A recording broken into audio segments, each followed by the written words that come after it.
လူသေးပြီဆိုရင်ရေမိုးချိုးပြီးတော့ဘာလုပ်လဲအချီချိုးလေးသွားယူပြီးတော့ခြေတော်လေးတွေလည်းပူချီလက်လေးတွေလည်းပူချီ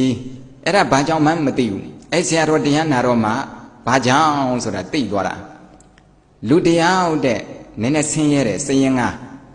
ဆင်းရဲတော့သူ့မှာမပြေလဲလို့သူ့လုံးနေတဲ့လဲပိုင်ရှင်ကြီးကြီးမှာလဲသွားတောင်းတယ်တဲ့တထေးရဲ့လဲခင်းတွေဟာလက်ညှိုးထိုးလို့မလွယ်ဘူးဘယ်နေရာဖြစ်ဖြစ်တထေးပိုင်တယ်ကျွန်တော်မှတော့လဲတခင်းတောင်မပိုင်ဘူးအဲ့တော့နွားနှကောင်နဲ့ထွန်စားလို့ရအောင်လဲတရှင်စားတော့ကျွန်တော်ကိုပေးပါအဲ့လိုသွားတောင်းတော့တထေးကသူ့ကြည့်ပြီးတနာရနဲ့အေးကွာပေးမယ်မင်းယူရော့ဟောဒီမှာငုတ်တစ်ချောင်းကင်ရော့ဒီမှာဒုတ်တစ်ချောင်းဒီကနေထွက်သွားလိုက်အဲ့ဒါအကုန်လုံးကလဲခင်းကြည့်တယ်ပဲမင်းလိုချင်တဲ့လောက်နေရာရောက်ပြီဆိုရင်ငုတ်နဲ့ဒုတ်နဲ့ရိုက်ပြီးစိုက်မှတ်ခဲ့အဲ့ဒီအတွင်းဟာမင်းပိုင်တဲ့မြေပဲဆိုတော့စရင်ကသဘောမကျဘူးလားကြတာဗောသူ့ပေးပြီဆိုတော့သူသဘောကျတာဗော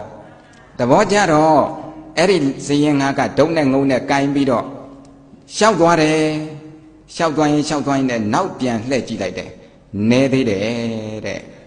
ကိုရဖို့ဆိုတော့တဏှာကများသလားနဲသလားများပါဗျာနဲတယ်နော်အဲ့နဲသေးတယ်ဆိုတော့ငါသွားတာနှေးလို့နေမှာဒုံနဲ့ငုတ်ကိုခဏချကြောင်းမြောင်အောင်ကြိုက်ပြီးတော့ဒုံနဲ့ငုတ်ကိုဂိုင်းပြီးတော့ပြေးတယ်နောက်လှည့်ကြည့်လိုက်နဲသေးတယ်နောက်လှည့်ကြည့်လိုက်နဲသေးအဲ့လိုနဲ့ပြေးရင်နဲ့လဲကစင်းဆုံမှာမှောက်လဲတယ်